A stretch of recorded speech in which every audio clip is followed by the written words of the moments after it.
Great. I appreciate that, Carol. We've kind of like set up the questions to be about basically, number one, what is the law of attraction and how does it work? And everybody else has some questions that they might be able to ask and related to that as we go through our meeting today. Okay. So if you'd like to keep that on that topic, we'll try to do that. Sure. So I would just like to say I would enjoy Yeshua coming through and answering all of your questions. That way I know that your podcast has in it exactly what they prefer and not what I might say. Although I try to repeat what they say, I like when they say it better. So let's just bring them in if you don't mind. Okay. I like to do it with my eyes open. I'm right here, right here. We've got more faces on the screen than Carol's used to in an interview, but this is James to Speak. So I'm Carol's guide. So we talk about levels of guides and don't worry about that. But when we talk as one, we do call ourselves Yeshua. We like to accent the U, Yeshua. There is a Yeshua with a J and a Yeshua with a Y, and they all pronounce it differently. Yeshua with a Y is Yeshua. Yeshua, although the world doesn't get precise pronunciation because they don't allow us to say it. Yeshua is with a J, Yeshua. Now, Carol spelled it with an SH. We would say SH because she did, but we would probably spell it with some kind of a symbol because that's how it was written down in the beginning. The symbol would look like a line and then over and down, and then a line underneath with 2 circles over here and 2 hash marks over here. It is ancient symbol for the name Yeshua. I say this because her mind is learning to identify which of those 3 are stepping forward, along with other entity beings that teach. I keep her body regulated. I keep her mind regulated. And then others come through and speak. If I am doing the speaking as I am doing now, then there's another being called Antioch that does the temperature and the breath work and the heart rate kind of regulation. Now, we know that there's a lot of people in the world that say they're a channel and that they bring channeled information through. We want more of those people to be doing that exact thing. What do we say they're doing? Well, it all depends on who they are. They might be giving you their best rendition of what they believe they heard in meditation. We say if they heard it in meditation, they did not hear it from their guide, but it did come back onto the surface from the depths of what they have learned from prior education, from memory, and from a focus on love, if it is a loving message. Others are intuitive, which means they really feel guided and are. There are those that are what we say ocular. You may substitute clairvoyant, or someone that has the ability to connect with those that are on the other dimension. Call it whatever you like. Your minds will either do one or the other. Move into the world and pull memories and thoughts, or it will shift and receive from the non-world and receive something that aligns to one of your 5 senses. We call them mediumship abilities. Mediumship abilities, if you take them all and wrap them up in a nice, neat little box, the world calls them clair this, clair that, and clair another thing. We say when you take all of those clairs and do away with them, then we can teach the mind how to do it beautifully, perfectly, and in a complex yet magical way. So we call it ocularity. We hope the world likes that term. Some will, some won't. That does not bother us, but we will stay by those words because we do not teach the clairs. We teach the mind how to hear us, how to translate what we say, and then how to present it to you, clean, clear, and accurate. So what do we want the world to know? We want the world to know that most people are not accurate in what they do because they do not sit quietly in meditation. Now, what does this have to do with law of attraction? Well, you get what you think about. And if you sit in meditation and you think pleasant things, then you will receive pleasant thoughts. You will receive pleasant messages from people. or pleasant messages from the depths of your history, your own personal memory. Silent meditation is needed. Law of attraction is simply this: you get what you think about. And what you think about the most, you will get. In some variety, you will get it. And that sums it up. Now we go into depth and we talk about what exactly do we mean by law of attraction. We say magnetic attraction. Magnetic beings you all are. What you think about, you gravitate towards. But you are also receiving magnetically.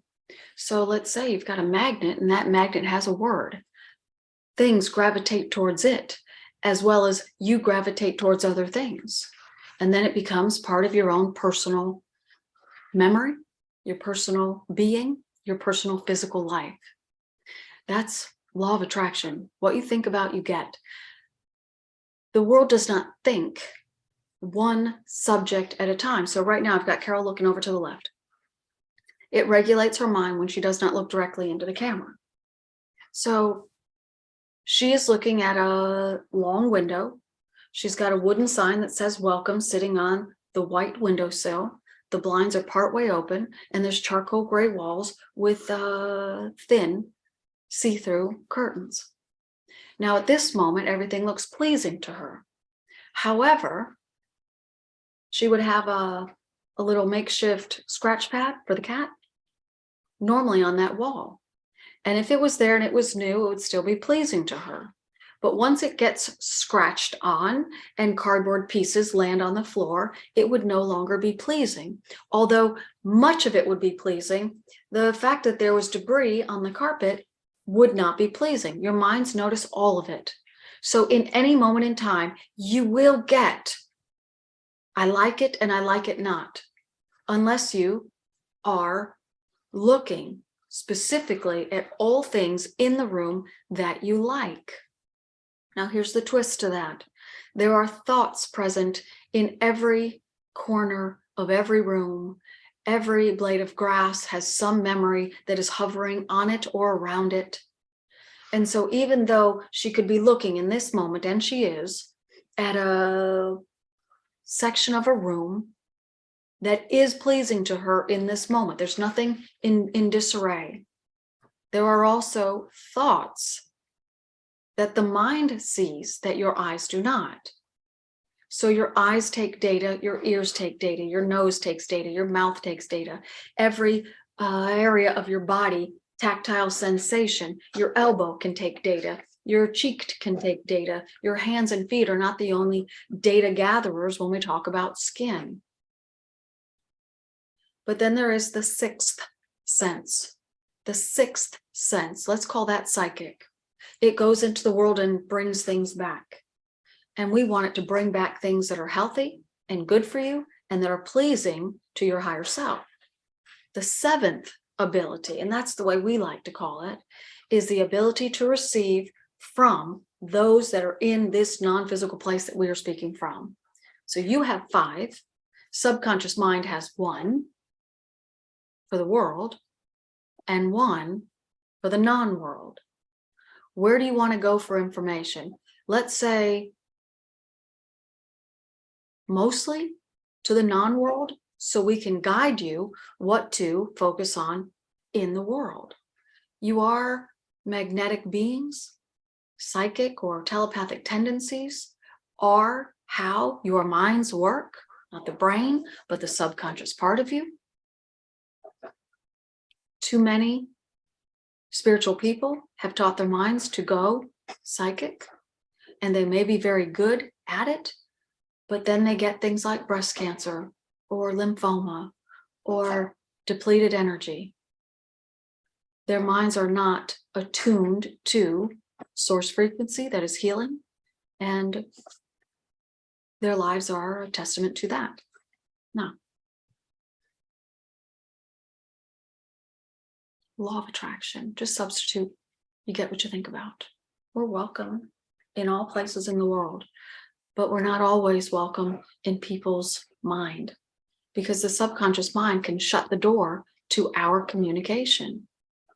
And our communication includes a tone that will heal your thoughts, heal your behaviors, heal your physical bodies.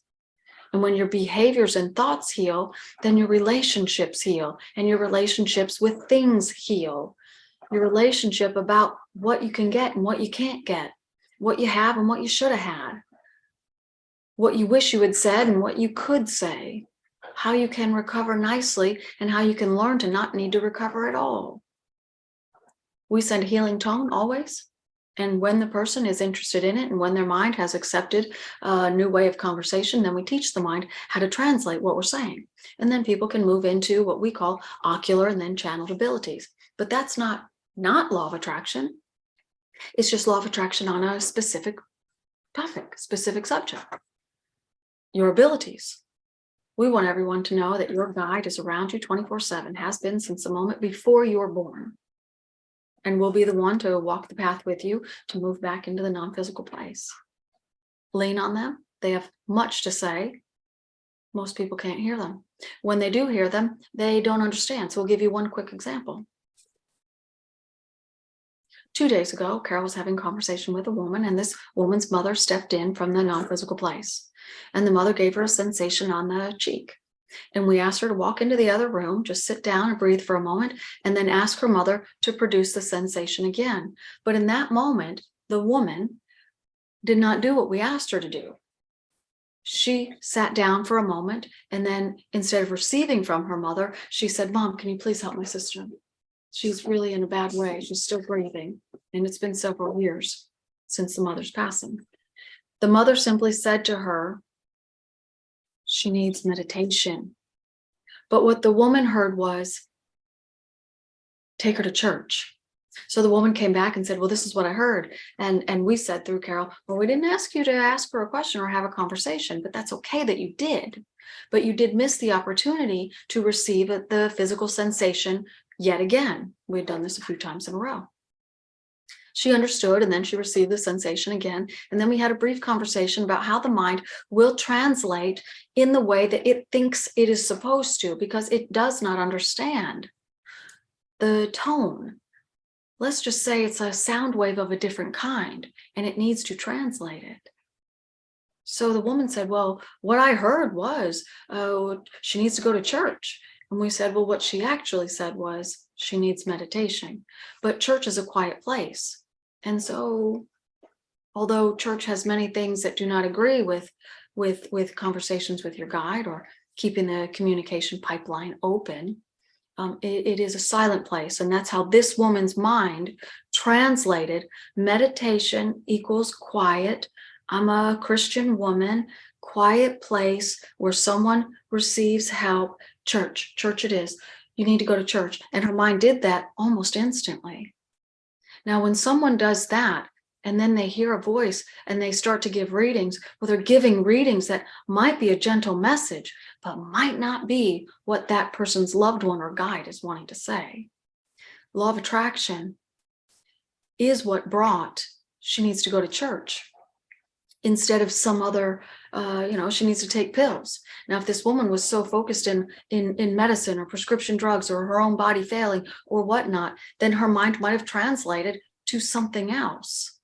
But in that moment, her mind was thinking about peaceful things because she was having a conversation with us. So law of attraction is what you get, no matter what the topic is, no matter the day, no matter the hour. But it's complex, because your mind will focus on many different things at the same time. You are always sending a vibration out and receiving a vibration. But it's more apt to say you're always sending numerous vibrations out and receiving numerous vibrations.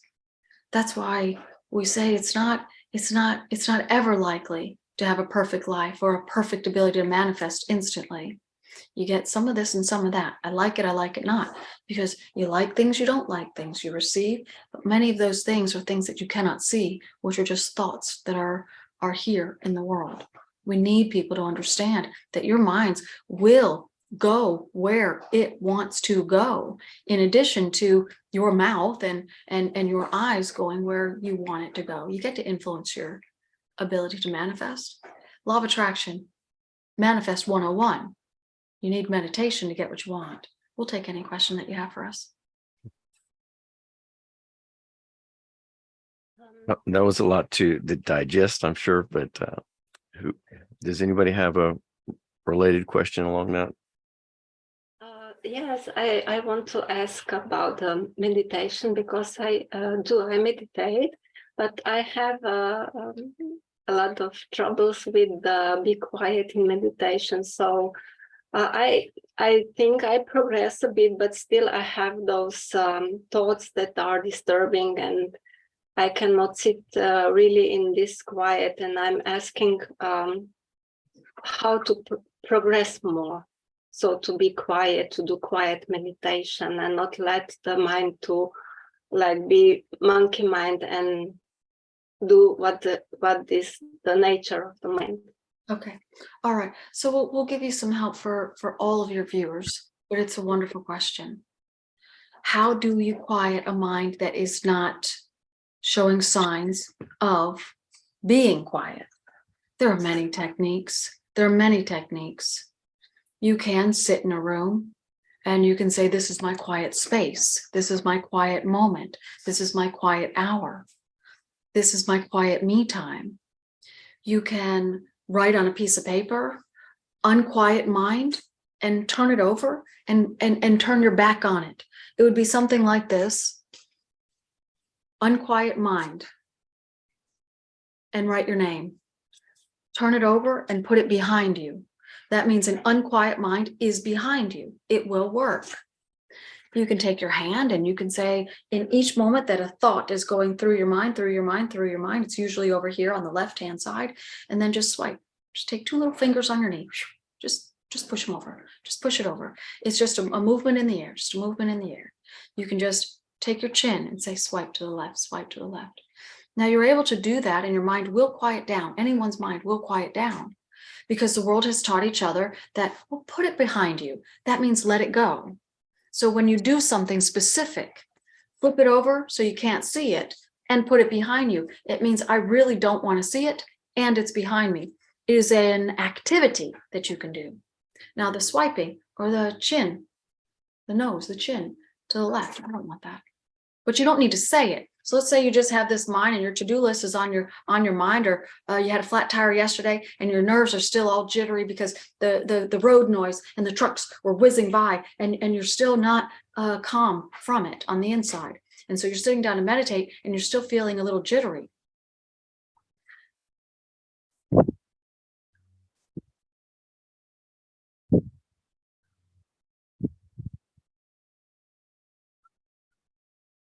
Why the blowing? Because it releases tension, number one, but also you say, well, just cool down a bit. And a fan does cause cooling down. And when you blow things off, you blow them away, you blow the candles out, you see things disappear when you blow. You've got some glitter on your nightstand and you blow it off, you see it go away. And the mind, if you're saying and you don't have to say the words, but if you know and you do it as habit,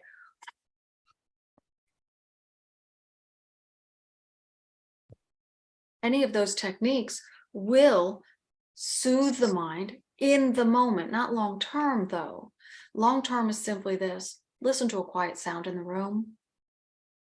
Listen to the sound that the body makes, and it's generally easiest to think about being in your ear, being in your ear, and that quiet little space in the ear has a humming to it. We like that one best because it draws your awareness from the room, from the world, from your thoughts inside. Now, is it drawing awareness to your thoughts? No, because the things that you think about are the things that are in your day, that are in the world, that are in your activities. Although your thoughts are in your head, it's not where you're drawing your attention to. When you draw your attention to the sound of being seated in the ear and listening to that hum, the mind is less aware of your physical surroundings, and it will be quiet. Now, a thought will come up. Go back to the inner ear. Picture yourself curled up, sitting on your earlobe. And I'm just listening to, it's like sitting next to the opening of a cave. You just sit right there and there's a little humming. Peaceful, beautiful hum. Now the inner mind loves that peaceful, beautiful hum, and it works every single time. And then the thoughts that come to you start to space themselves out. You'll never be able to go more than about 35 seconds without some kind of thought or some kind of mind activity. So don't worry about that. Don't worry about that. Mostly quiet. It's not silence. You'll never get a completely silent mind. That's why we tell you, listen to the hum. Because there will be some kind of activity. A movie screen is going. You're seeing the light flicker, through your closed eyelids. You got thoughts. You feel the heat. You hear the refrigerator door open and close because someone else is in the other room. So what do? Ignore it. Go back and just listen for the ear. It's not the sound that the ear is making. It's not the buzzing or the high-pitched sound of an ear problem. It's listening to the sound that the body makes, and you can hear it when you are up close to it's inside your face, but that's a hard way to describe it. So listen to the sound of the inner ear. It takes a little while. Now, you can do 20 seconds of jumping jacks. Get your heart rate up a little bit. Sit right down, close those eyes, curl up, quick. You will have the best meditation experience you've ever had. Just don't do it every time so that your mind doesn't think that you need to do that. Now you can clap 2 times, snap, snap. Your mind will go blank. But again, you don't want to do that and disrupt the rest of your meditation. So you want to do it quickly ahead of it. But again, you don't want to do it every time. Your mind will start to believe that it's necessary. And then you'll be one of those people that you just say, well, I can't meditate in public. I'm sorry, I can't go with you. I can't because I got to meditate and I got to clap when I meditate. Now that just sounds weird. So don't teach your mind weird. But in the moment that there's overactivity, do something quick. Now this is easy. This is easy because you can be driving the car. You can be on a bus. You can be in the mall. You can be at a funeral. You can do anything you want. And you got a bad thought or a bad emotion that's coming over you. Just a little bit. I don't need that. I don't need that. That's not the right one. Pick a different one. Now, who are you talking to when you say that? That's not the right one. That's not the right one. Subconscious mind. That's not the right one. I don't want embarrassing. Nope. I don't want anger. No, I don't want mind chatter. It's not the right one. Not the right one. And it knows what one you're wanting because you're already in a position to do something. And if it's meditation, it's a quiet mind. If you're sitting at a funeral, it might be the tension is rising and you're about ready to cry. Or you might be noticing different things. You might be noticing the pallbearers instead of the hymnal. Now, if you're in church for a funeral, the body will have a softer reaction to seeing the hymnal than it will to the pallbearer. So you notice the pallbearer, that's not the right one. And then watch how you suddenly notice someone's handbag or your shoes or the wooden chair. It's a little by little, you train the mind to do what you want it to do. Focus on softer things, softer emotions. Thank you very much. We'll take any, Jay, if from you, unless one of you wants to dictate which questions we answer. No, that's fine. Go ahead, Jay. Okay, so I'm can I go a little bit off law of attraction and ask my personal question? I'll just ask it, and if you can answer, that's fine. So I am asking more about I think the root tribe our root tribe, or my root tribe, or where I'm kind of collective that I'm kind of part of, or guides that I'm connected to. Like, if you could give, if that's okay to ask. Who are they? Or to validate if you are connected in a verbal way. Where do you want us to take the answer? Yeah, like I would like the answer to both, actually. Okay. All right. Well, we say that's a great time in something like the Hour Knowing, where we really give you some one-on-one personal guidance. But we'll say this, everybody has a guide. So do you have one? Yes. Do you have a collective? Yes, but not activated. So what is a guide? Well, we like to call it a guardian. Some people say my guardian angel. We say it's not a guardian angel because it's not one being. It's almost like the picture that you have behind you. There's a lot of people in that picture. Yeah. There's a lot of people, entity beings. There's a lot of people that form together to be a guardian over your lifetime. One of them is the spokesperson. One of them is like the conductor. One of them is in charge, but they all have jobs to do. Let's say one is regulating the body functions. One is cleaning up the throat chakra or the heart chakra or the solar plexus, et cetera, et cetera. And one is masterminding everything. There are others that are doing different things, more like spirit helpers. This is over here. This is over here. She needs to do this. She needs to do that. So there's data gatherers, and they're all going to that single person. So let's say the person on the far left in the dark clothing, that's the conductor, and everybody else is the band. Well, the band is with you your whole entire life.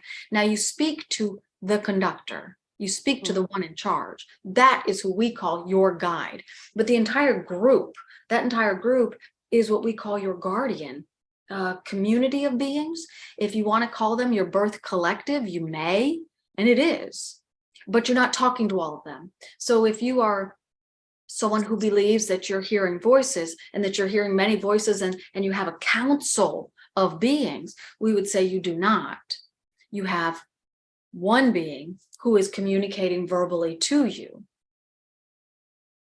However, if you have loved ones and you want them to come in and be a counsel to you, then your guide will do that for you. It is your life and you get to have what you want to have. Now, your guide will always be present in that personal counsel. It's my wisdom counsel. It's my ancestral counsel. Your guide, that single in charge being, will always be there.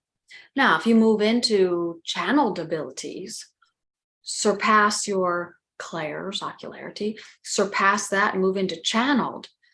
If you move into it into such a degree, in such a way, and into such a degree that we can teach through you, not just give messages of hope or even readings, those would be messages of hope. But if we are able to teach a subject solidly through you, if we can write chapter books through you, then you may have any being or beings from the teacher level come in, and they are what we would call a new collective, and we always give them a name. So the Jeshua Collective is about 14 different teachers. One by one we speak, but generally Carol does not feel when they are different beings, unless one comes in and purposely presents themselves. So right now you have connection strongly with your guide, as do most people. Does that answer your question? Yeah. Yeah. All right. So minor thing about your evaluations, we like those. We like those. We say you've got clairsentience rising. You've got clairvoyance, the images, mostly on the left-hand side. When you see images personally, if they're seen on the right-hand side, those are usually a combination of a lot of different things. But if it's solidly on the left-hand side, those write in a logbook as received. Yeah, but keep going. Silent meditation will help you progress a lot further. Thank you.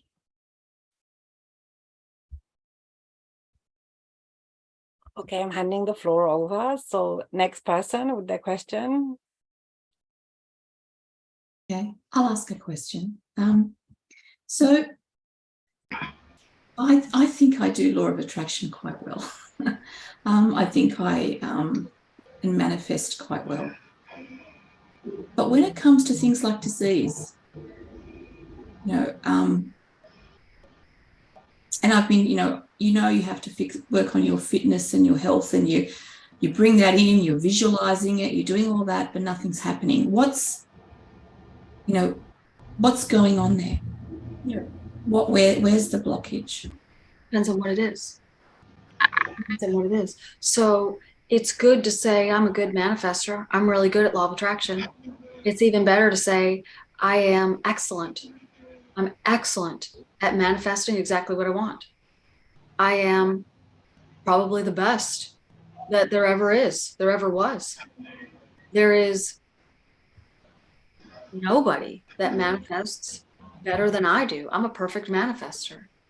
Because you are a perfect manifester, everybody is. Because all of your minds are manifesting moment by moment by moment by moment exactly what you have the most of in you. So when you say, I think I'm a pretty good manifester, well, your guide would say you're a perfect manifester because everything you have had focus on.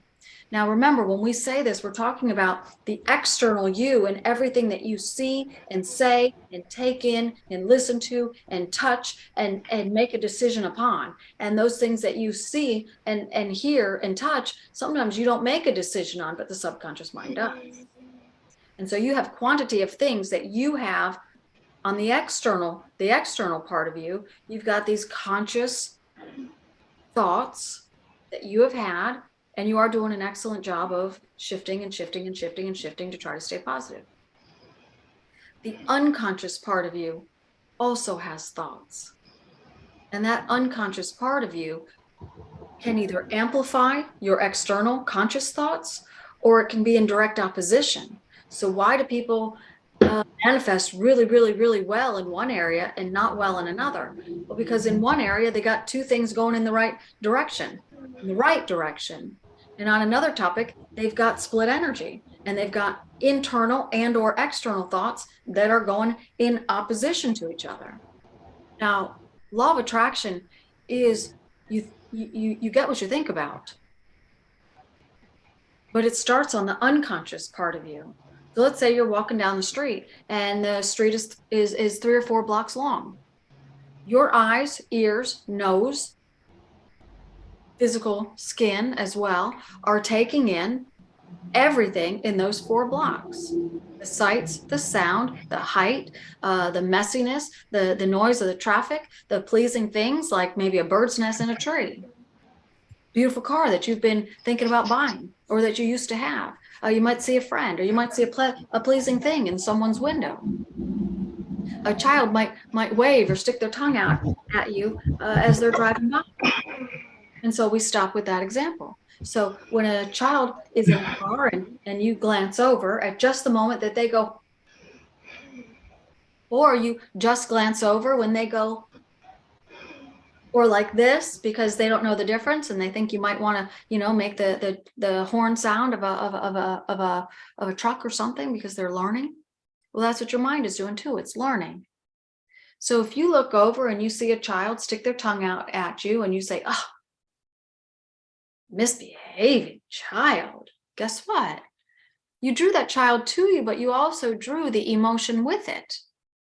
So we say when something unpleasing, unpleasant, unhappy, or worse happens to you, you need to simply say, I don't need that, but I'm sure there's something in it that I'm good at. You get to choose what to think about. So a child sticking their tongue out at you as you're just walking down the street having a pleasant day, what does that mean? It could be that families are growing, that you've got company that's coming. It could be that children are so delightful that children gravitate towards you, that youthfulness is gravitating towards you. You get to choose what to make that situation mean to you. Now, in that moment, it might not mean that. It might not mean that you have youthfulness coming to you, that you will stay youthfully strong or with that youthful glow. But in that moment, you get to alter what the subconscious mind, they'll do the association, or you can. And if you do the association, you'll win. And then time and time again, you'll change it. That's what people don't do. They just see something unpleasing and then they say, oh, or worse, they talk about it. So here's what the subconscious mind will do to you. It will bring something to you for you to experience. That's number one. So that's just baseline living. Subconscious mind brings things to you for you to experience. Now, the reason and the why and the how is based on how much you have going on in the memory bank of you on every subject and on every emotion that exists, that has ever existed forevermore. It has awareness of data so minute that you can't even imagine it. And so it has quantity. And that is why people are who they are. It's a personality builder. The subconscious mind is a personality builder. So when you see a child stick their tongue out, what's the personality that you want to choose out of? That's an experience. Children love me. Yeah, children love me. Because you get to choose. Now, if you choose aggravation, then you're probably going to have sore muscles in the back. You could have toenails that grow funny, crooked. You could have back of the thigh, the hamstring that gets tight and is hard to move up and down stairs, or you have a really hard time doing stretches, because that's what that emotion will do to your body over time. But it's going to start with an experience, which leads to a thought, which leads to a behavior, which then leads to a physical problem. So in the moment that you have something going on in your day and you choose to change your emotion about it in the moment, then you are lessening all three, but also the beginning stages of less of those experiences coming to you. You get to influence all day long by how you take something, how you understand something, how you interpret something.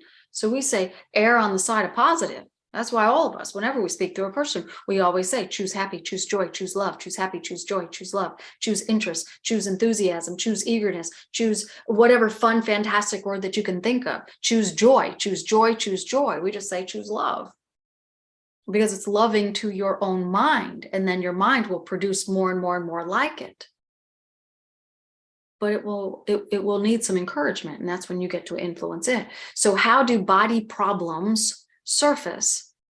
It's a single thought that grows and grows and grows, but it's a thought, which is a subject. Every subject has an emotion attached to it. And when you think about it, or when your subconscious mind holds on to it, it will grow into a conscious thought. And when it continues to hold on to it, because now it's a conscious thought, so now it gets to grow because now you're actually thinking about it. Now it could grow into a behavior, scratching, a hair behind the ears instead, or you sit like this, or you sit like this, or you look down, or your hands are over your knee like this, or you're like this, or you're disinterested, or you forget things. They're behaviors. When the subconscious mind keeps taking that data in more, because now you got thoughts and you got behaviors, even if they're unconscious behaviors, you don't know why you do things. You don't know why you do things, but the subconscious mind does. And it's a progression that we're talking about. So it's got something, and when it's got more of it, you have a thought. When it's got more and more, you've got a thought and you've got a behavior. And then when it gets more and more and more, you've got a thought, you've got a behavior, and you've got a physical something. And that physical something could be an itch. That's worry every single time. Every single time, worry on some subject, and we do know what the subjects are, body part by body part, but some subject has surfaced all the way up through thought, behavior, physical, and then you have a scratch, you got an itch, or you've got eczema, or you've got these bumpy lumps that you call a rash. Now, you touch poison ivy. Well, maybe let's just say you touch a plant and then you get a rash. Well, people will say, well, I didn't have a thought about worry. I just got a rash because I touched the plant. And we say, well, that's not true. You have worry in you to the degree that you drew that plant to you and the need to touch it so that you could manifest something on the skin, because that's what worry will do. It will manifest your life, but it doesn't just manifest the actual bumps. It manifests the progressive life experience that will bring you step by step by step by step in contact with something that will produce what it was going for. Now, why did it do those progressive things? Well, because it's not worry that's going to give you a terrible disease. which is in the skin. It's not a terrible worry on that subject is not so strong that it's going to give you a cancerous cell that grows and grows, or a accident that leaves you dismembered or disfigured. It's a combination of things. You know, you've got a muscle spasm in your cheek, and then your cheek, you know, you get progress it until you've got a weird disfiguration on your face. That's not skin, that's muscle. So that's something totally different, and that's anger. So people have emotions within. Now we're going to talk about the background that you have, and we love it. Very cosmic. So let's just say, look at all of the little white dots behind you. All of them are a thought.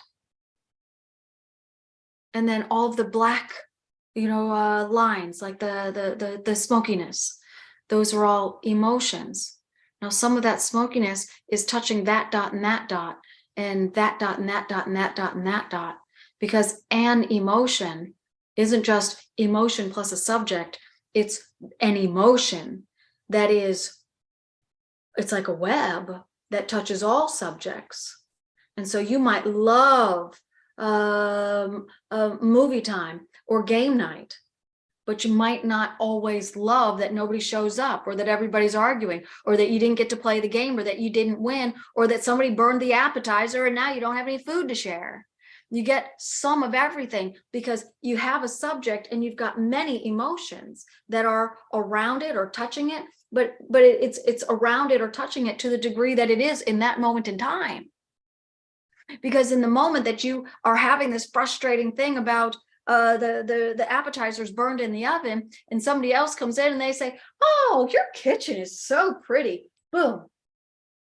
Your emotion just shifted to pleasing or appreciation. And if you do it in less than 17 seconds, guess what? It doesn't accumulate as strongly.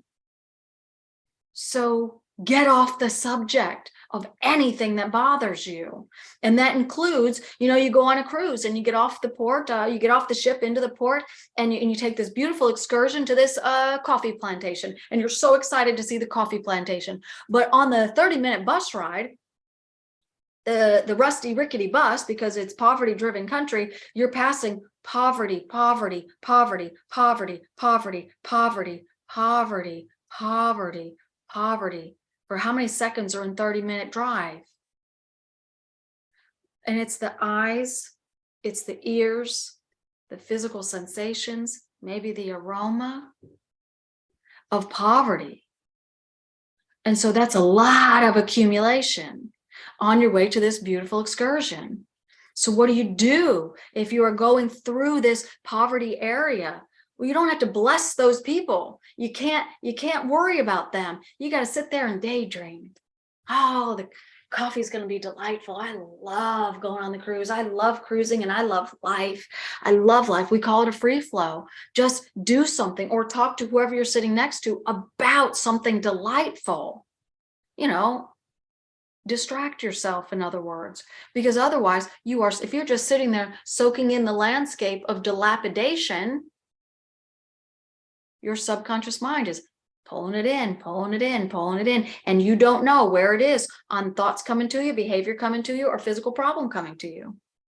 So you could have an itch because something rose all the way through those. They all rose enough for you to have something. But when people don't, they just scratch and they just scratch and they just scratch and they just scratch. And then 20 years down the road, they've got a wrinkle, because wrinkle is skin. You know, but a wrinkle is not just a wrinkle. A wrinkle can be cured with taking care of the fascia system. So we don't say every thought is the only thing that takes care of it. You know, get yourself a little fascia roller and do it all over the neck and the back of the neck and the décolletage and all over here, and you will be a wrinkle-free person if you start at about 12 years old. And you can be a wrinkle-less person if you start whenever you start, but just start. Because not only are you avoiding the wrinkles, the oncoming wrinkles, no matter if it's more of them or none of them, but in that moment, you are telling the subconscious mind, not this, not that, this, not the wrinkles, this. So what are you actually saying? not worry. Peace, not worry, peace. And you do that by working on the fascia system. You betcha. You betcha. Because that tells the mind in an indirect way, not worry, peace, not worry, peace. So 5 minutes of doing some fascia rolling, what do you have to lose? Worry and wrinkles and itchy and anything else, rosacea, anything else that shows up on skin anywhere. We love your question. Thank you for it. Who's next? We'll let somebody just chime in. Mary Lee, you have a question? Go ahead and unmute. Yes. First of all, thank you for everything you are and have been through and for being here. My question is, it sounds like what you are talking about is being mindful in the moment, taking as much of a note of what you do see and what you do hear and what you do feel, and deciding in that moment how you're going to react to it. My question is, and I'm going to have a session with you on Tuesday. I'm very excited. This is not a personal thing, but for example, say that you have everything you could possibly want. Maybe if things were better or different, or you started earlier, you could want even more and be even better, but you're very happy and you're very satisfied. And you have two people in your life that are very troubled, and they come to you daily with their troubles and their problems. And you talk to them in the moment, and you know, with mindfulness and also with listening to what they're saying and how you may be able to communicate, do the best you can. And then when the phone call or the visit is over, you say, I've done all I can. You come into this world alone. You're going to leave alone. I'm okay. How do I know that, or how do we know that we're being mindful in the moment and taking joy and discarding the poverty, and not avoiding the emotions so the emotions fester somewhere?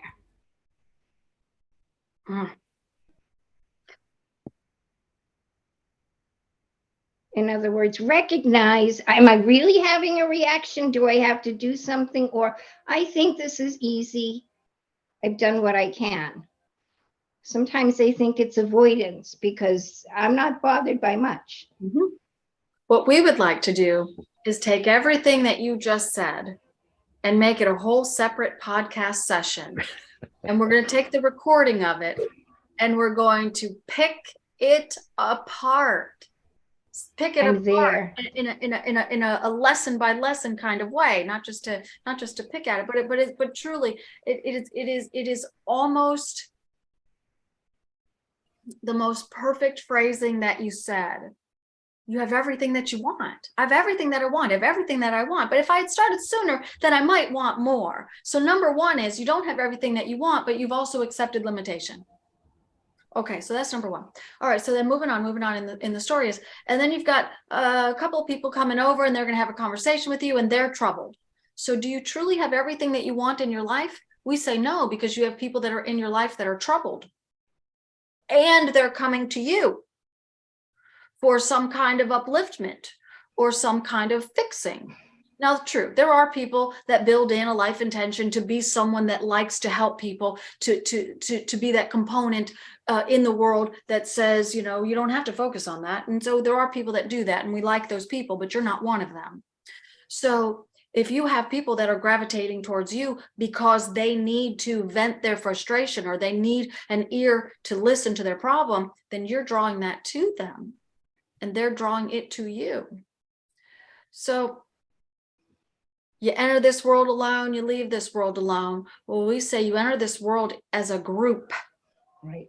And you leave whenever life completes itself, person by person. So you enter as a group, not just with that guide team that you have that we call a guardian, but you enter the world with other soul beings. So you don't actually enter the world alone. And we just make that point. And you don't actually leave the world alone either, because people are dying every single minute. And there are different places in the world that people enter the world from and that they leave from. We call them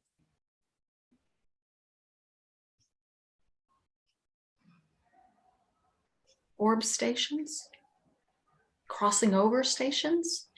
And there are 14 of them, and they are in the world, and you enter and you leave in whichever one has been designated for you. And it's like, you know, you ever go to an amusement park and you get the really fun ride and everybody's in line and they're all taking their turn going through the gate to get on the ride? It's like that. You're waiting your turn and your guide takes you to the gateway, walks you across the veil, and then boom, you're back home. It's kind of like that.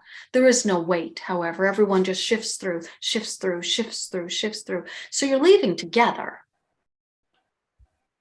And you can be side by side, but you don't know it because you're with your travel team and they're with their travel team, and you don't have awareness of any of the other soul essence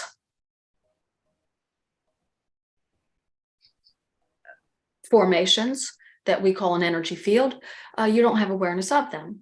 So we just remind you, you're not alone in life. But when you are alone in life, then sometimes different things happen, like breathing becomes harder. Eyesight becomes less. Hearing can become less. Or earlobes become elongated. And then you've got the long, if you have pierced ears, any women, anyone that's got the instead of a dot hole, they've got a long hole. It means that they feel more alone in this lifetime than they were supposed to. They feel more alone. They feel they can have people around them, but on the inside, they feel alone. That's why we talk about unconscious behaviors, because it's a physical, but it's an unconscious thing. And you might think that you've got family around all the time. You're married and your husband is still here and he's around all the time, annoying you half the time, loving on him the other half, but your earring holes are long. Why? Well, they didn't get pierced that way. How did they get that way? Loneliness. So we just say that to you. So be careful with that one. So how do you manifest a life that just feels good? Well, yes, we like what you said in the beginning as well. It is in the moment decision. How do I respond to this now? And so you could, on that 4-block walk that we used as an example earlier, you could pick it apart. And you could say, well, I don't like that color automobile, but cars are coming to me. What kind of car is it? It's a Toyota. That's evidence that I have people of average lifestyle. Okay, that's kind of a not really in the sweet spot of trying to manifest. You could just say, cars are all the way around me. I have money. Cars cost money. Cash. I have cash. And then you start looking around. Well, that's a house. You can't buy a house without cash. Well, there's a cat. Well, that's free, but that's love. And I have love all around me. What else is there? Well, there's a store. And there's a store and it's open. It's not a closed store. That's cash. I could go in there and I could buy things with cash. I could buy things with cash. I could buy that with cash. I could buy that with cash. Cash is good. I got cash. I have cash. I have cash. I have money. I have money. I got lots of money. I have cash. I got shoes on my feet. That's cash. And so we say, you know, in the moment, you can take that whole 4-block walk and you can distract yourself with the need to try to make it a better walk. And sometimes if there's a lot of unpleasing things on that 4-block walk, you should do that. But sometimes it's just a nice 4-block walk. And then you try too hard to make it something different or try to make it better, but it might have been just a pleasant, peaceful, meandering walk. And so don't overlook the forest for the tree or the tree for the forest. And it is a little bit of this and a little bit of that. So sometimes it's just a conversation with a friend. And other times it's a conversation with someone in need. Now, how do you know how to respond? What's your emotional set point?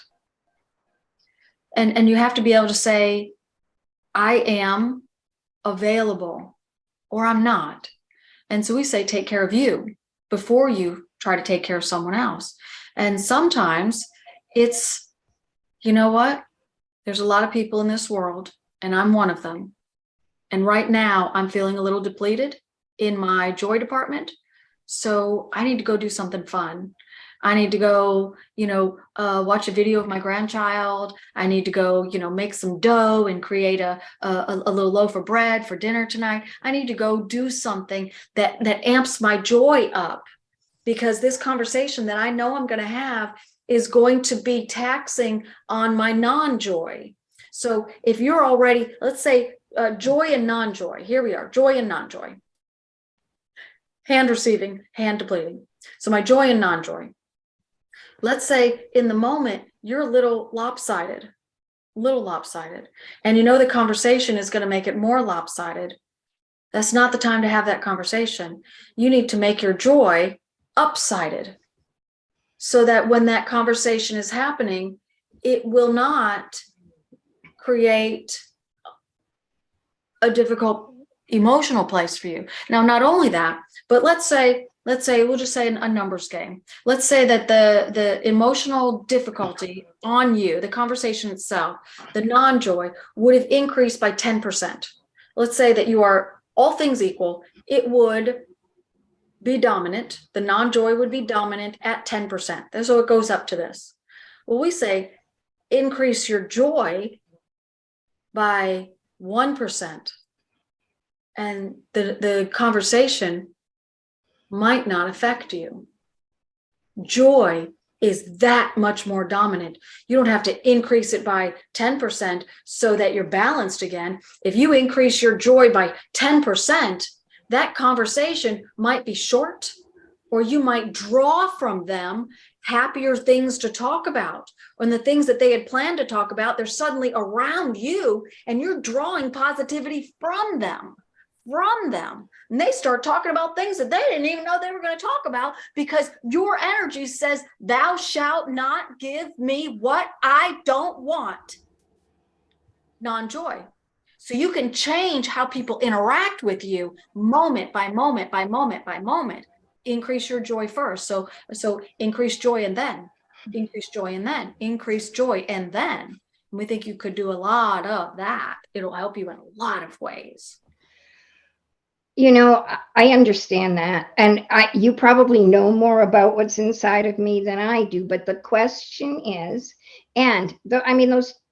those two people are real. And one, I draw joy, and she gets back on. She says, yes. And, oh, I had a great meditation today and I got guidance. And, I'm happy to talk to her because it's interactive and I see things coming. I do the same thing with the other person. And if they don't get it, I just let them go. However, how do I know that this really isn't getting to me and clogging up my subconscious? It is clogging. Yeah. It's an automatic. So you don't have to, don't add worry or doubt or indecision or frustration or concern. Just know it is. Every experience that you have is doing something to what we call the grid. And the grid is just a very real part of the etheric part of you, the non-physical part of you. And when the grid gets clogged, you get a thought, you get a behavior, you get a physical problem. That is where the accumulation resides. So it's not an if, it's a yes, it's a how much. So amp up the joy before, during, and after. So even though you say, it's a pleasing conversation, it's not always what you're hoping for. So, be willing to change the topic just a little bit. insert, oh yeah, but I forgot to tell you this, and just amp up the joy, do it on purpose, amp up the joy. It makes a difference. It makes a difference in your grid. It makes a difference in your grid and theirs if they allow it to. But when you do it on purpose, it has to make a difference in yours. And then afterwards, what do? There's a lot of different things. There's a lot of different things. You know, energy work is not just meditation, although we do caution you on this.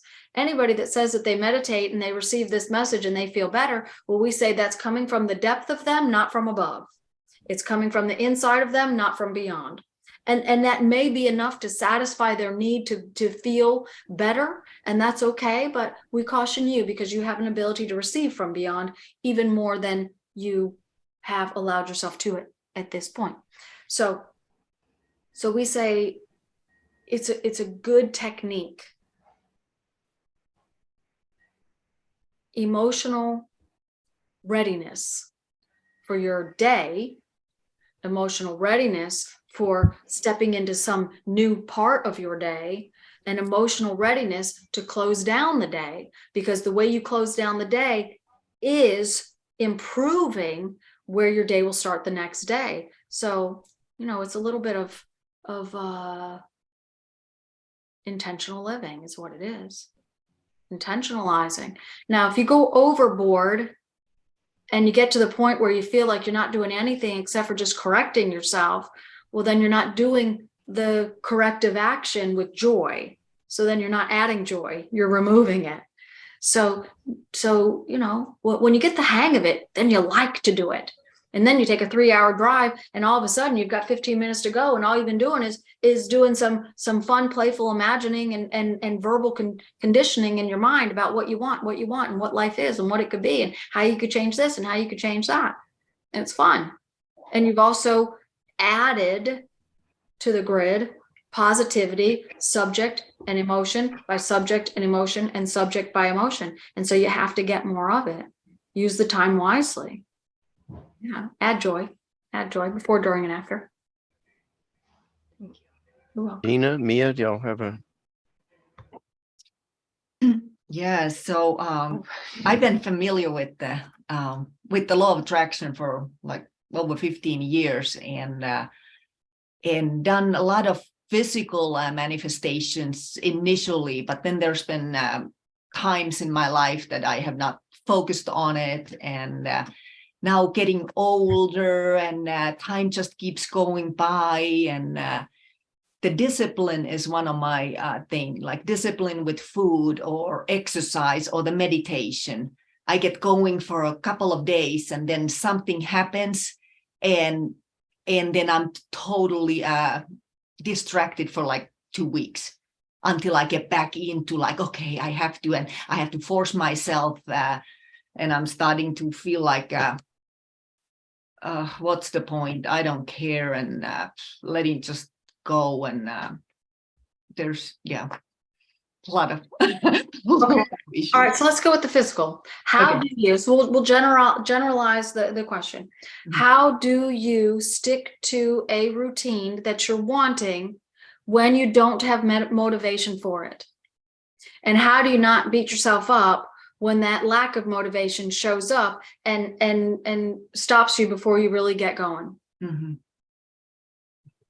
That's exactly what I'm doing. I'm not motivated. Yeah. But I'm getting fatter and older and wrinkly and stiffer and all that, All right. So the reason of weight gain, the reason of wrinkles, the reason of lack of motivation, they're all different things. And yes, we can narrow them down. Now, we're not going to narrow them all down, although we did tell you about the skin, and that is worry. Weight gain is frustration, it's over concern, and it's overthinking about the past. Now, topic by topic is where that weight gain shows up and whatever else attributes to it.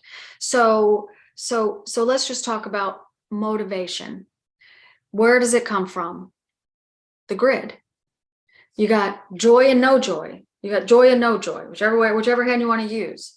And so when you have joy on a topic, well, let's just substitute motivation. So what you have on that topic is no joy. And so but part of you also wants to be, let's just say, thinner. And so part of you has joy about being thinner, but no joy that you're not. So you have some of both. So which one do you have more of? Well, if you don't feel like exercising, then you have more of no joy. It's just that simple. You have joy and you have no joy. But right now, if you are manifesting an inability to do that thing that you want to do, then you have a predominance of no joy on that subject. And we say joy, no joy. It's not less joy. We just say you got a cup and you got a different cup.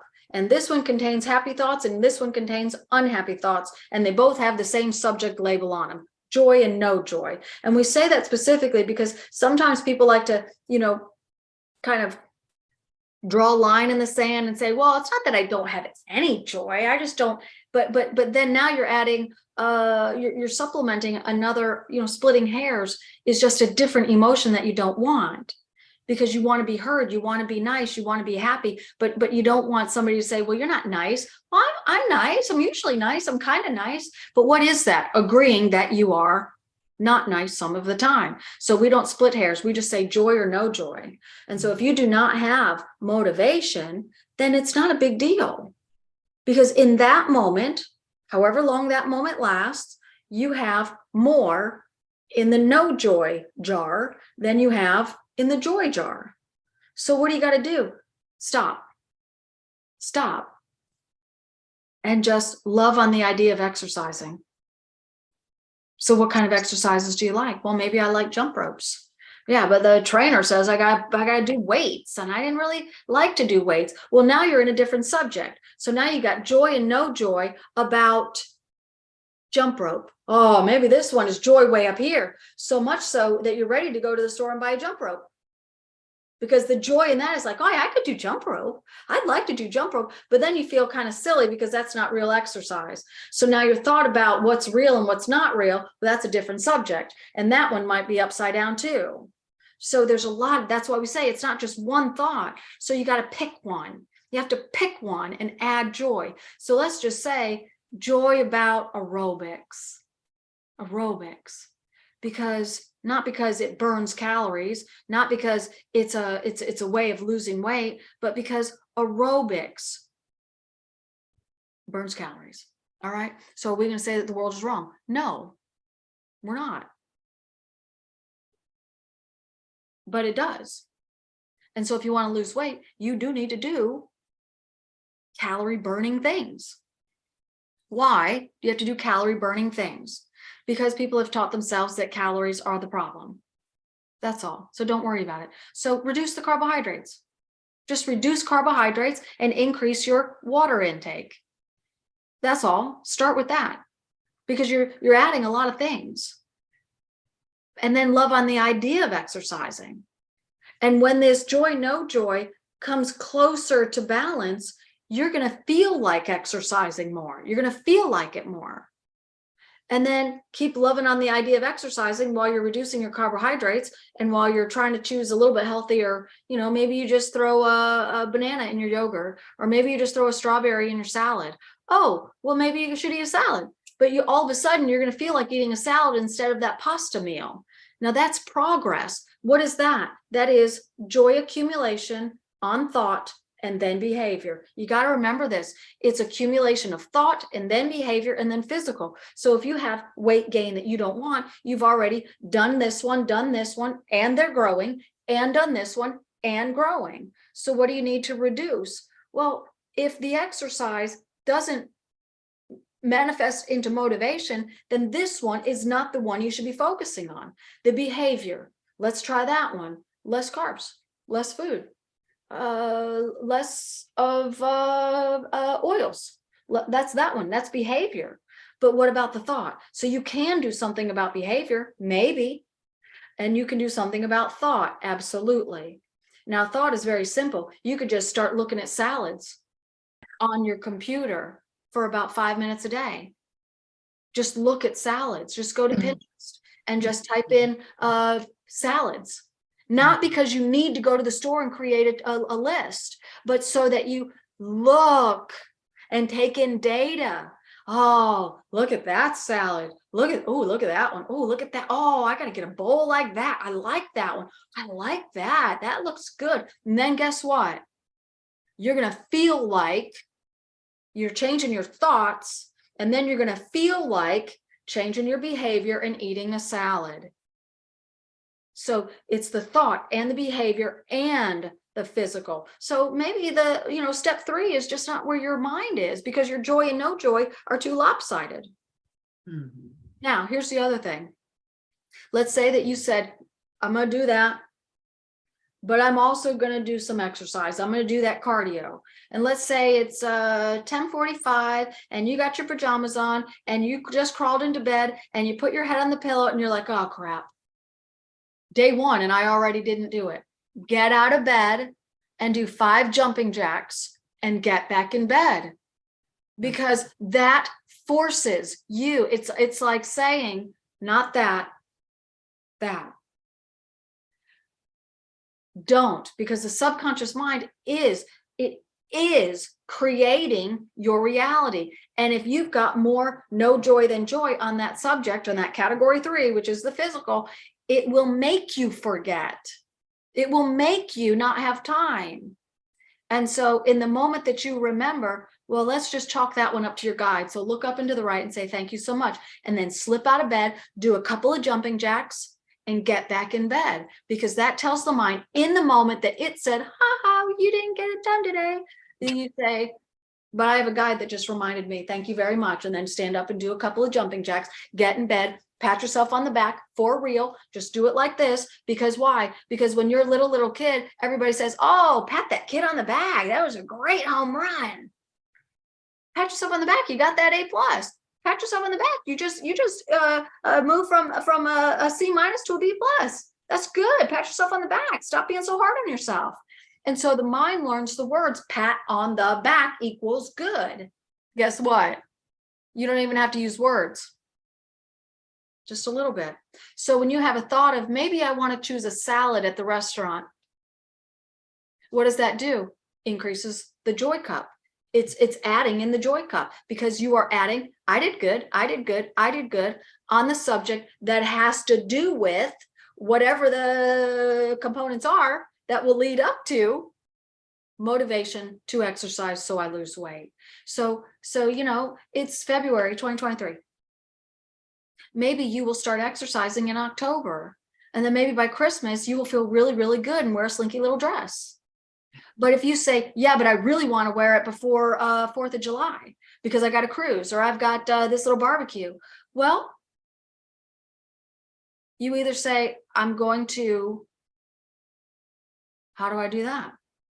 Do I have to wait until October? Well, no, there's a lot of things you can do. There's a lot of things you can do. Put sticky notes all over the house. Set your alarm, but you can't get out of bed if your mind isn't going to let you get out of bed. If you say, I'm going to get out of bed and I'm going to exercise, and that no joy in exercise is up here, you will sleep in or you won't feel like it. So you're not ready until you're ready. So what do? You just start saying anything that feels good on the topic and let it take the length that it takes, and it will take less time. So focus on the thoughts, focus on the behaviors, focus on the thoughts. Thoughts are what your eyes take in, not just what you say to yourself. So look at salads more. Empty out the refrigerator and put pretty bowls in the refrigerator, and put your vegetables in a bowl, and then put the bowl in the refrigerator. And every time you open the refrigerator, you look at it and go, oh, I love vegetables. Now you might just love them in your refrigerator and they go moldy. It doesn't matter. In the beginning, it doesn't matter. Because then when you keep looking at those pictures of salads, that one looks good. That looks good. That looks good. Then pretty soon you'll start using the vegetables that you put in your refrigerator because it looks good. But also take out the old stuff, because when you let go of the old and you do something new, it affects almost every aspect of your life. Let go of the old, bring in the new, and say, yeah, because I'm doing that so I lose weight. And then do it. I'm letting go of that so I lose weight.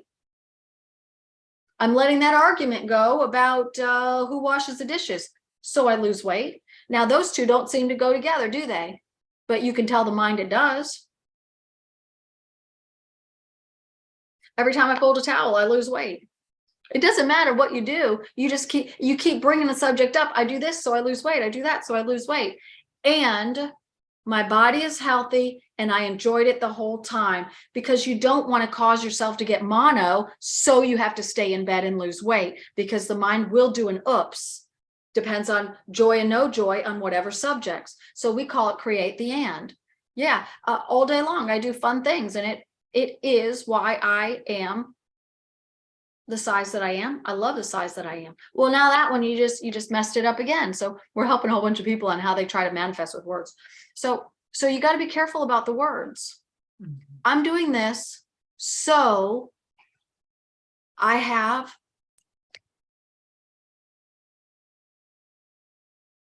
body shape that I love, strength that I love, flexibility that I love, joy to wear all of my clothes. And I do, and I love it. And my guide helps me every time. Mhm. And that's the kind of phrase. It's general yet specific. And it has and, so that you don't accidentally create something that you don't want, which is an accidental reason why you have sudden weight loss. It could be depletion of anything. So create the and, so it's a well-rounded, healthy reverberation of joy on all the subjects that have to do with losing weight. Make sense? Yeah. Thanks. You're welcome. Tina, please. Hello. Thank you. Firstly, thank you for being with us. So from what I gathered from the conversation, I have a lot of power to create my reality. So being responsible for my thoughts, joy, all these things. How does this combine with the destiny, like destiny, free will, pre-birth plan, free will? Because lately people were coming my way saying to me, no, it's everything is written. I don't know, everything not is written. already All right. set. All right. So, What's my power? What Yeah. can I do to So, improve? let's just do a little bit of let's just call a spade and do a little reality check. All right.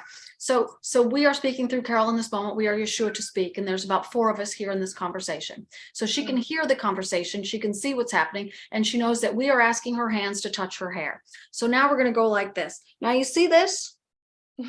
Yes.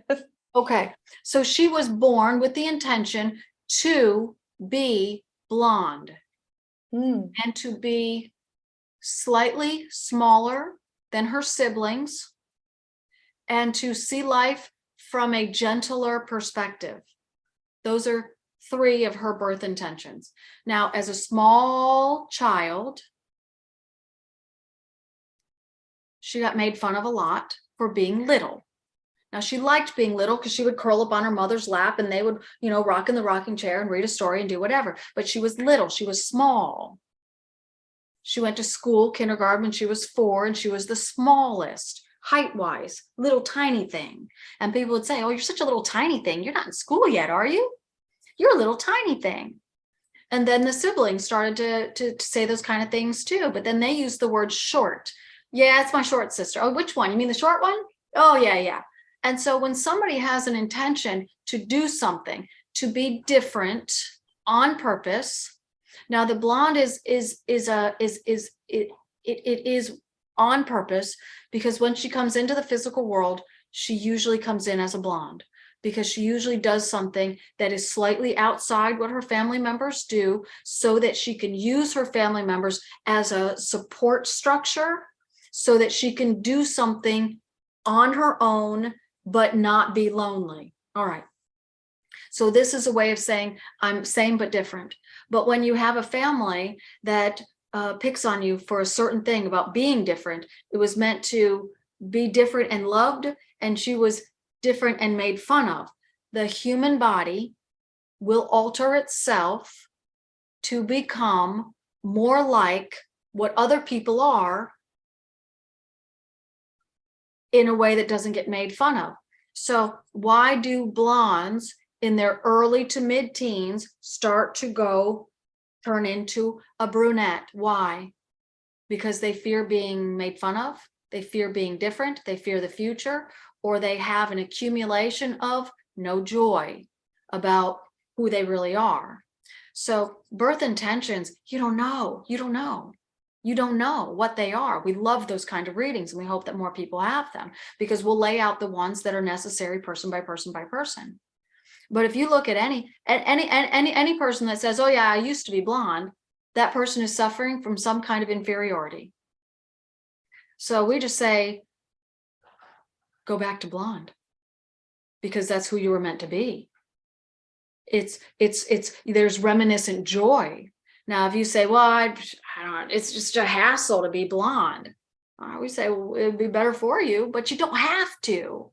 You don't have to. There's other ways to recapture and eliminate inferiority.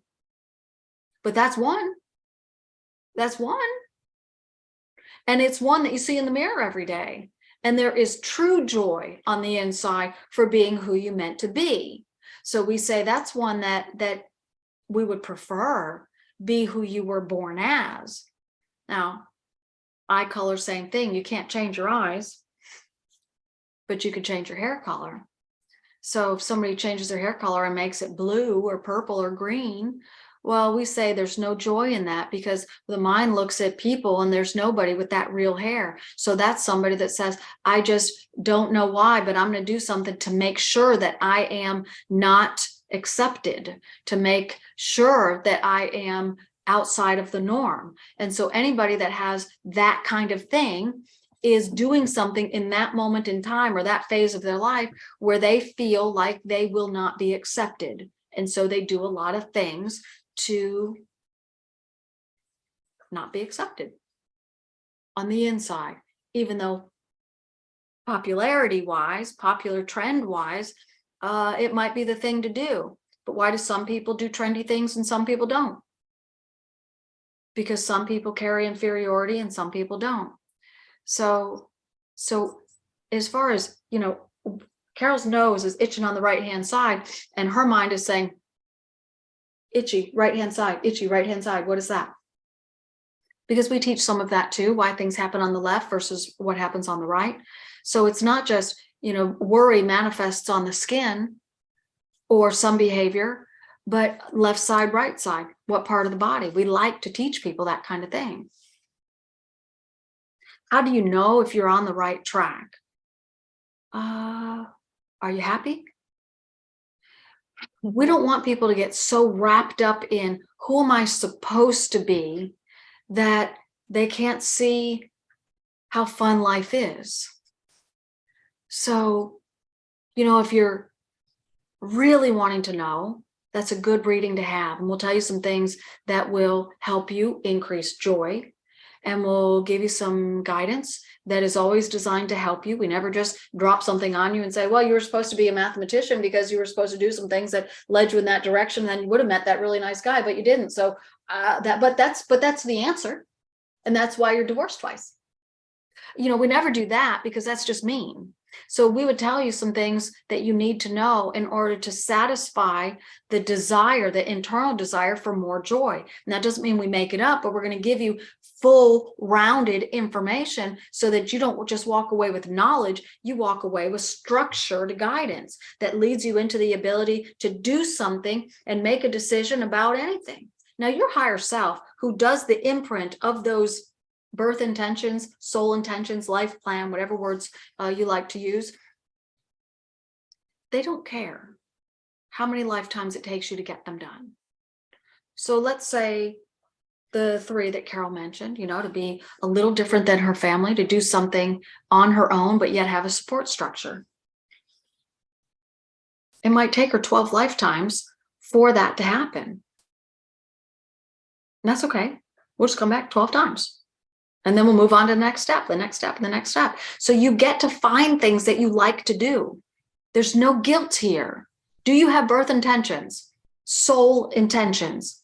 Do you have physical life intentions? Yes, you do. A lot of them.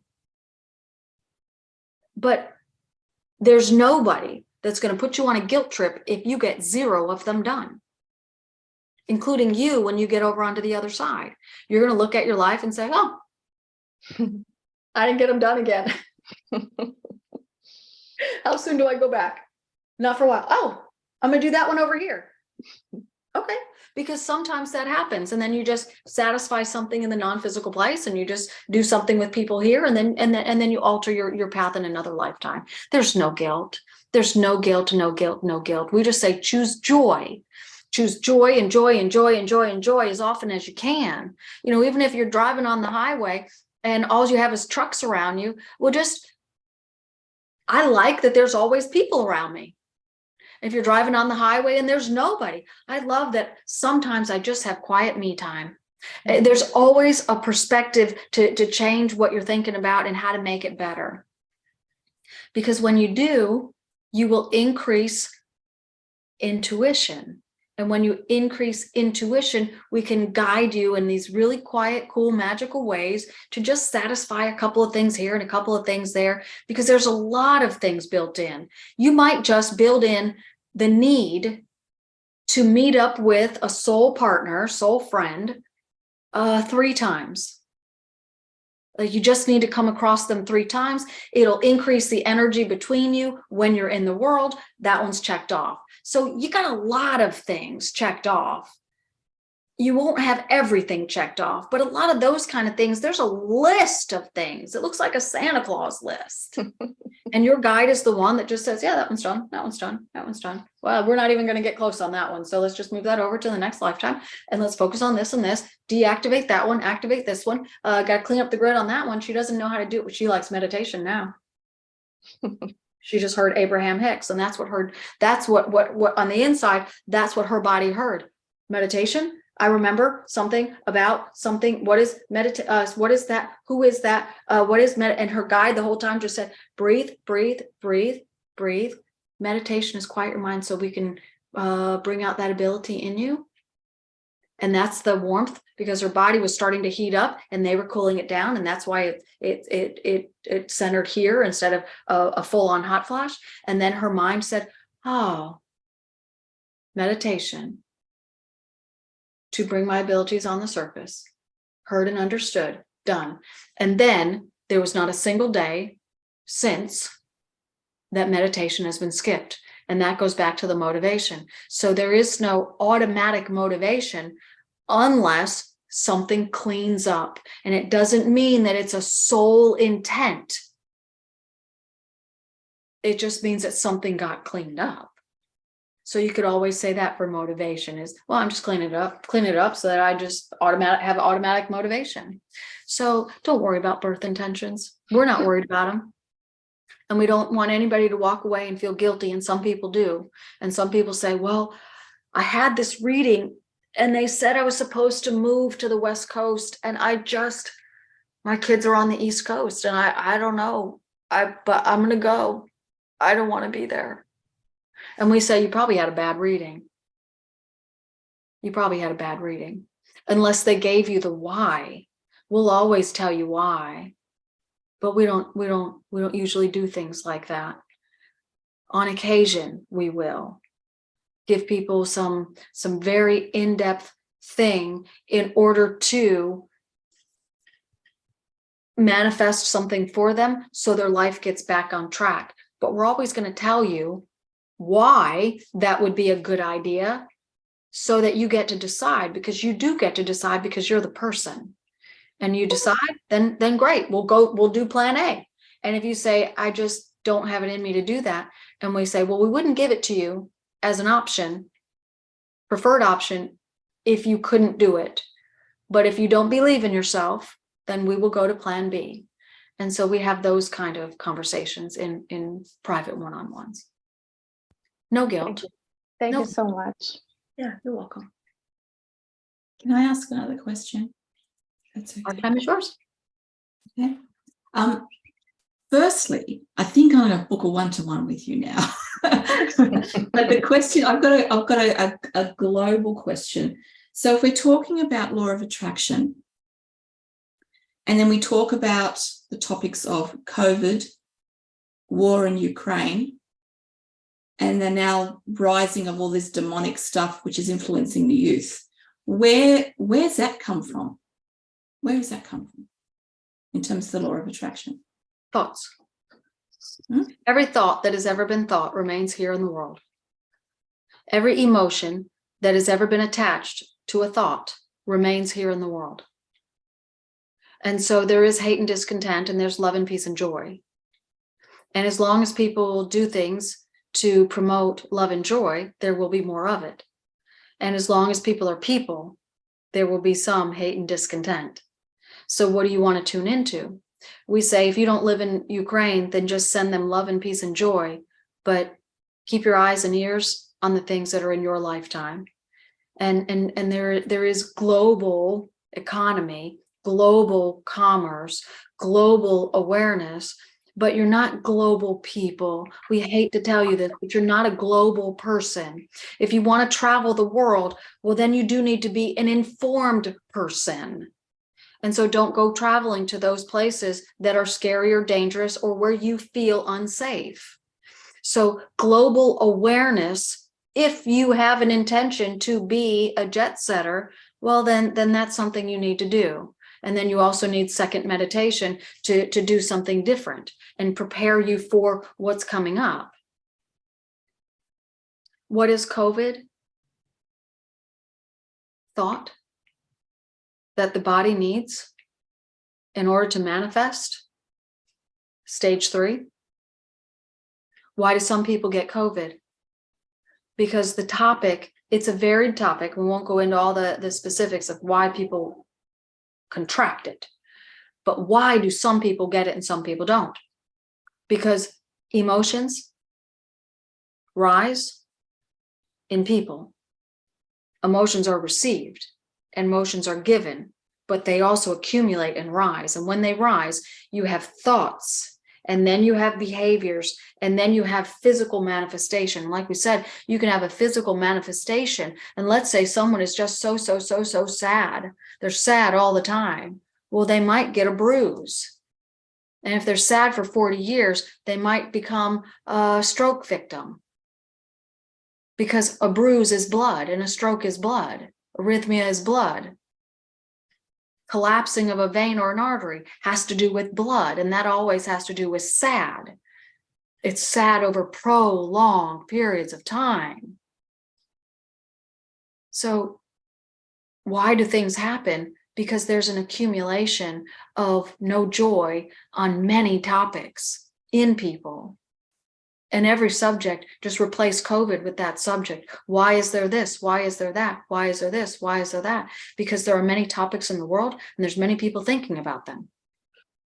But there's also news programs and global news programs, and then people talking about news programs. And now there's things like YouTube and social media where people are just capturing bits and pieces of news programs and sending it out and sending it out and sending it out. And then there's email lists where all the news organizations are just randomly sending you emails to just spam you with all the headings and all the topics. You open up a new internet website browser and it gives you all the splash of all the news that's happening. None of them are happy. And they all give you a caption to draw you in. And that caption is not healthy. And so there's mass producing of information globally, and people are being inundated. So once upon a time, there might have been a country called Ukraine who was having some civil and political and some health crisis and some financial crisis, and that little area of the world was having a crisis, but Texas didn't know anything about it. Now Texas is inundated with it, and every other area of the globe. Now, does that mean that we don't care about Ukraine? No, of course not. We're helping. We are helping. But you can help too by not worrying about Ukraine, because when you have worry plus a subject, they get more of it. They get more things to worry about, and that crisis situation will extend longer when the entire world population is worried about Ukraine. It's worry plus a location, and everybody there is the victim of it. So we say Ukraine is the best place on earth. We love Ukraine. We love it. We love it. We love it. We love it. We love it. And we do. And we want people to just say there are healthy things in Ukraine. There are cities, and I love the names of them. I love learning how to pronounce the names of cities. I love the ethnic food from Ukraine. I'd like to learn how to make it or learn how to like it. Just love on what that culture and what that country is all about. Love on Ukraine, because then you are adding an emotion plus Ukraine, and they receive that instead. So how do you do that with something like COVID? I love bodies, and I love that they're healthy, and I love that everybody's is. I love bodies, and I love that they're healthy. Everybody's body is healthy. People have health and resilience. People have fantastic resilience.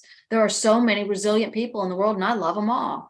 Love plus people plus resilience plus healthy means people have to become healthier. And can one person change the world?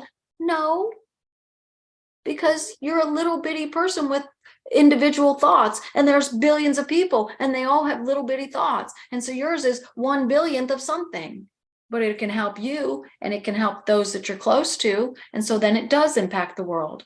But so does a podcast like this. So we say, any area of the world that you are aware of or have become aware of, well, you got to think a little bit, just a tiny bit, about why is that a question that you have. Now, those are things that are challenging and difficult. And so we say challenging and difficult always rises. So worry not why those subjects came to your mind. But we love that they did, because now we get to tell you how to take care of it. So any location in the world that you think is having trouble, California, and they had some mudslides. Florida and the coast, they get some hurricanes. Turkey, and they've got some earthquakes, and so do other places in the world. You've got people all over the world that have migraines too. We don't want migraines and everybody that have them to go viral. And everybody that has a bad day, we don't want it to go viral. And everybody that has an argument with their spouse or their boyfriend or girlfriend or partner, we don't want that to go viral either. And so we don't want things like that on TikTok and social media and TikTok, because it's one that is rising in the things that people are showing each other in short snippets about what they like, what they don't like, and what they really, really hate, and what you should do too. So we say, turn that kind of stuff off. But just the people, not the program, the people, not the app.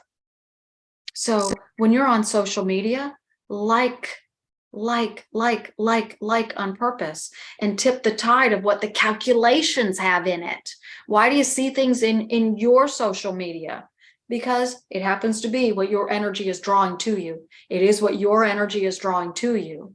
And the more your energy draws it to you, the more you're going to get it. But you got a little hand, and you got a little mouse, and you got a little heart, and you can heart the things that you like.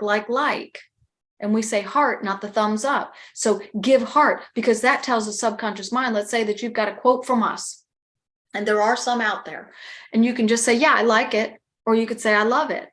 But then you got a picture of a toddler who's just really having a good time with a book. Now you could just say, yeah, I like it. Or you could just choose to say, I love it. Because what does that do? It tells your subconscious mind, I love it. And if you love it, you will draw more of it to you faster than if you just like it. So love, all of those things that you want more of. Seek it out, flip through. Oh, that's a funny thing. I like funny, love it. Oh, that's a helpful, it's a cooking show. I love that. What do you want to see in your news feed? And limit the number of thoughts that you have, and another, and another, and another, and another, and another, and another. And then information will not amplify. Everybody in this moment is not talking about the problems in Ukraine, but a lot of people are. We want people to not talk about the problems in Ukraine, except for the people that are there living it. Now, it's hardest for them to get off the subject and think about it in a different way, but we would love for them to hear this as well. And so we hope that it gets all the way over there. But everybody else around the globe is not in their living room frightened or asleep, wondering if they're going to be frightened the next day. So we want you to just love on that country and who they are and what they are all about. It's thoughts, to answer your question. Thoughts accumulate. But it's just like, as we talked about earlier, It's not a single thought. There are thoughts and emotions, and there's millions and millions and millions and millions of years of people thinking thoughts and having emotions, and they're all still here. We do many things that people don't understand. We would like certain areas of the world to go fallow. We would like places like Auschwitz to not be a tourist site. We'd like it to be cordoned off, and we'd like it to go fallow. Fallow means nobody goes there. It becomes a place of forgot that it even exists. And if people stop going there, then people will stop creating new memories about it. And then things like what happened there might not reoccur, but will not reoccur there. If we can get it to be fallow, you know, take some of those things that you call cinder blocks and create a wall. And then take these beautiful things that you call deep, thick trees and put them in front of the wall and just make it look like a forest, but leave it alone for a long, long, long time. And then the hate that is there will move into a plane of existence that your human subconscious mind can't get to. And then knock down the wall, and then, you know, build a parking lot or a grocery store or a housing complex or a t-shirt stand. It doesn't matter. But until it goes fallow for long enough for the non-physical healers to do the thing that they do, then we can't. And we don't want another Holocaust or anything else around this world. But those places should not be tourist sites, because it's not the old memories that are being brought to the surface necessarily, but new thoughts on that subject and that time period, and the details and the graphicness, which means it's a new thought on an old subject. You just extended the life of that problem. And when that occurs again and again and again and again and again on this subject and that subject and this subject and that subject, well, we say, what's the best thing that you could ever do? Just take history out of the school system. Just take history out of the school system. And then kids don't learn about Vietnam War or the Civil War or the War of 1812 or the French and Indian War. And then they don't learn not just about war, but they don't learn about that time period. And then they don't go to Gettysburg wanting to know about the war. We'd like that place to go fallow as well.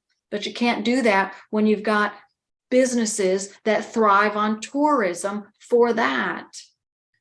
So create tourism on the fact that you know how to make a Gettysburg pie, whatever that Gettysburg pie has in it, just start promoting that. We'd like people to change the subject and get off of it so that the healers that are superpowers can come into the world and do what they do best, because people are not doing that best. They're prolonging it.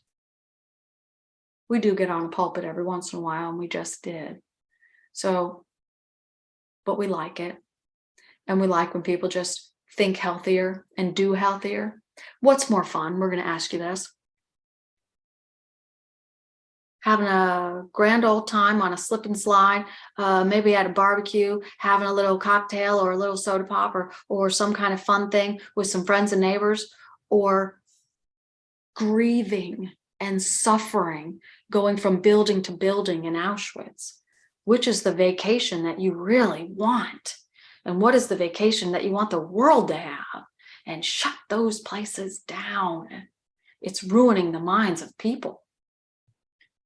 So that's a very controversial subject for a lot of different cultures who experienced things during that time. So how would you say that we should honor them? I mean, by removing that from them, there would be uproar. But so I think in the visiting, a lot of the times it's in the remembering and in the honoring of the people who did pass. Honoring and remembering would be two different things, not to jump in, but we would say honoring and remembering can be two different things. And in that case, we would highly encourage you to really investigate how you could honor, but yet not remember horrific. So you can honor people and you can honor survivors, And when you do, you are, to some extent, acknowledging what they survived. We are not people any longer, although we're speaking through one. And so we're going to tell you our knowing on that. Don't honor people, but don't honor the fact that they had to survive something horrific. There is resilience, and there is being alive, and there is being a family member of someone that went through something horrific. You can honor their memory by remembering that you have ancestors, that you have people. You all do. But dredging up the past, dredging it up, remembering it, promoting it, tourism from it, educating on it, creates more thoughts of it.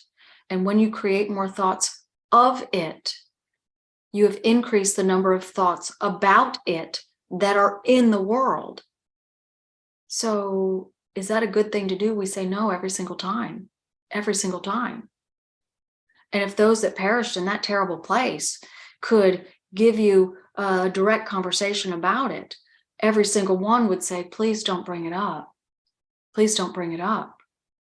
Remember my name, but not what happened to me.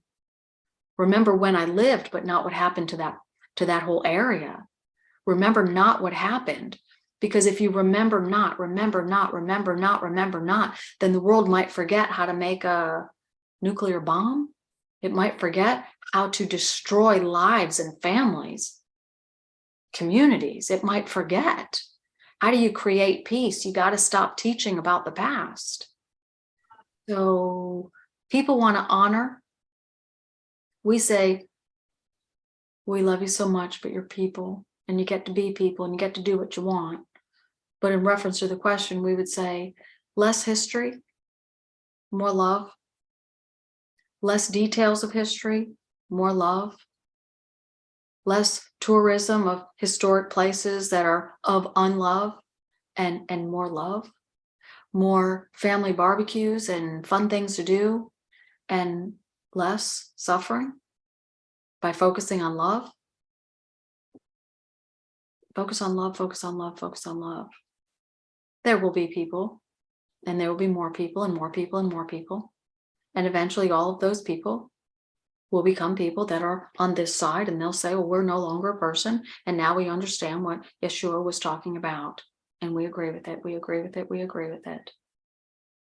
Remembering hate does not bring less hate.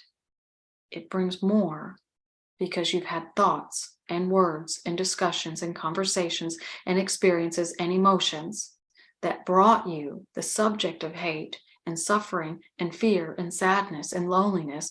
And oh my gosh, that can't, I hope, oh, please don't, this is awful. And all of those are thoughts that rise up and go out into the world. So all of those conversations and all of those places are creating more thought on the subject. Thoughts and teachings of hate will never create less hate. They won't. They can't. It's not the way the world is. What you think about, you get more of. What you talk about, you get more of. What you experience, you get more of. What emotions you are having, you get more of. And so does the whole rest of the world.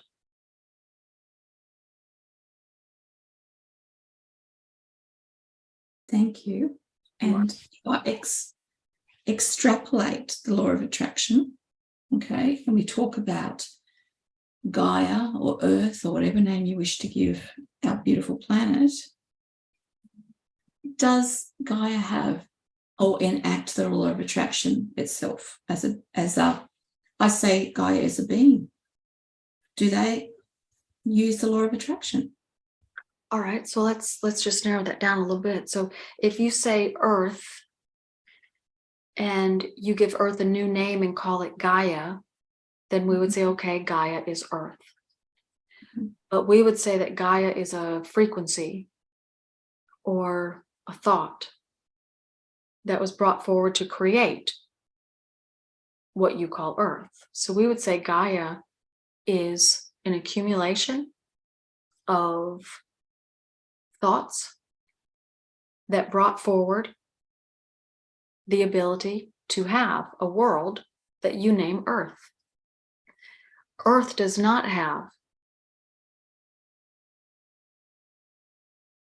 a grid, meaning a subconscious mind. It has objects that are here forevermore, things like rock and water and air. And rock can be a mountain or it can be a grain of sand. We've placed plants and animals and birds, aquatic things, creepy crawly things called insects, and we've placed people to cohabitate. But the rock and the water and the air and the plants do not have a grid. So they do not have law of attraction. They do not have, I like it not. They just be, capital B, capital E. They be here, doing that thing that they do, vibing love, because they are made with love, they are made from love, they are made with the idea of love, and everything that is here is to be loved and is for love and is wanted to remain that way. Things with an energy field, they're a different type of object. And an energy field contains the ability to receive thought and or thought and emotion. So plants do not have thoughts plus emotion. People do. So there's an accumulation. We say those things that are able to have thought plus emotion have law of attraction. You create thought, the plants do not. They are recipient of your thought. The rock is a rock, is a rock, is a rock. A stone is a stone, a gem is a gem, a crystal is a crystal, but they're all rock. You cannot change the rock, although you can manipulate what it looks like. You can crush it, you can move it, you can shove dirt over here or over here, you can press it, and you can create a new rock. But that's not the rock's law of attraction. That's yours. You get to change and you get to move dirt from here and there and everywhere. It's your planet. And we let you do it and we like what you do because you create and you do and you want and you have and you be. We want you to be more loving to the world. So what is Gaia? We say Gaia is the thought that created the planet that you call Earth. And there are beings, and it is their specialty to put those thought ideas together. And then there are other beings that take those thought ideas and then they create with the thought that was given to them. And that's how you have what you call your world called Earth. The Earth itself does not have an energy field or a grid. It is not a law of attraction object. It is a law of attraction less place. It's people. It is the way your aspect of the subconscious mind accumulates data. We would like people to accumulate more love data, more happy data, more joy data, so that there is more of that in the world for people to tune into. And when there is more of that for people to tune into, then people will have more loving conversations with each other and open their minds up to the always loving conversations from their guide and everybody else that's desiring conversation, person by person by person. The world has a chakra system, but not a grid. When we say grid, that simply means the filing cabinets, if you like. It's a non-physical attribute to your physical body. It's a non-physical attribute, this grid. And the grid is an overlay to your physical person on the exterior of you. And that overlay receives all the data that your mind is pulling in and holds on to it. Accumulates. And based on what you have the most of, you have thoughts plus behavior plus some kind of physical attribute that you call good, bad, or indifferent, but a physical attribute nonetheless. The world itself, the planet, does not have that. It has a chakra system, which means it has a self-filtering mechanism so that the world itself continues to vibe fully.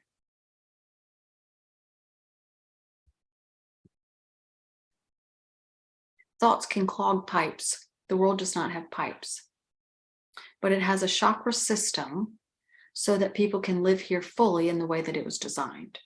That's a whole nother conversation. Oh, yes. We would say Gaia is the thought that brought the world into being. And the world is here, and it's always going to be here. And we want people to love on it a little bit better than they have. But the ones that do love on it, their mini world is healthy and good. We just want more people to just realize that their mini world is a good world.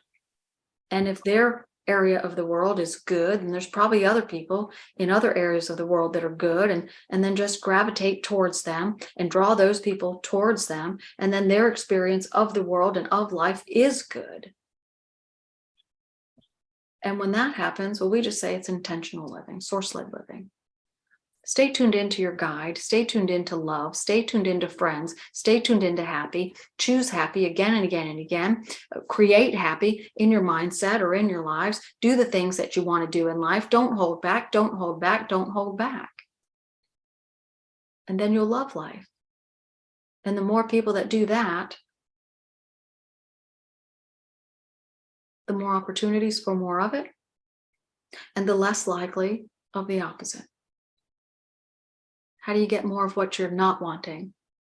Choose what you are wanting again and again and again and again and again, and create the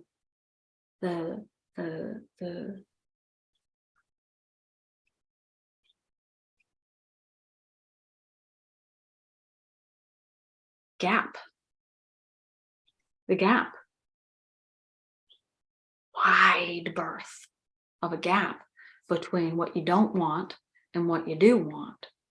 And you can only do that by choosing what you do want again and again and again and again and again and again and again and again and again and again. And then you're so far over here that what you don't want is so far back there. So even if something bad is happening in the world, you don't know about it.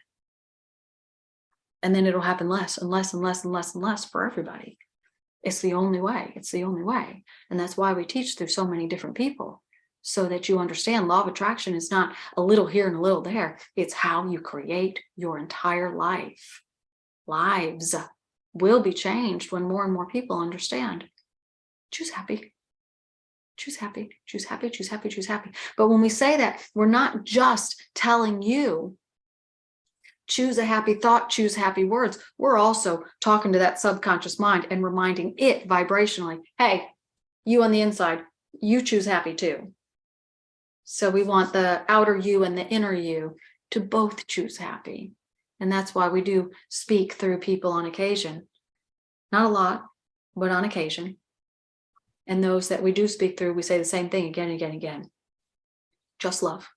It's the only way to be. Capital B, capital E. We love you so much. Is this good? Are we good?